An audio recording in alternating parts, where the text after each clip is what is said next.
Good evening. My name is Greg Mitchell. The automatic position is meant to be responsive, and responsiveness starts with accessibility.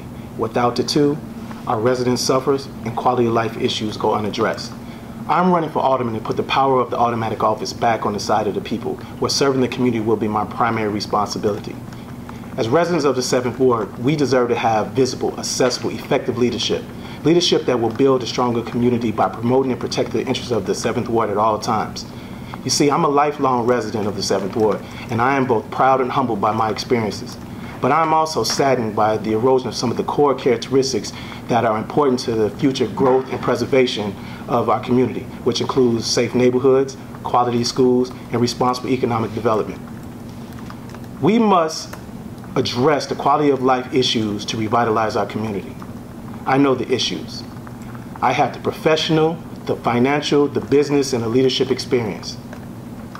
I invested in the community. I have invested in the community. I have a vision. I have a strategy. I will implement the appropriate organizational structure that will effectively address the current needs of our community and build a pathway to a stronger community. As your next alderman, I will build a better 7th. So punch 52 on February 24th for Greg Mitchell.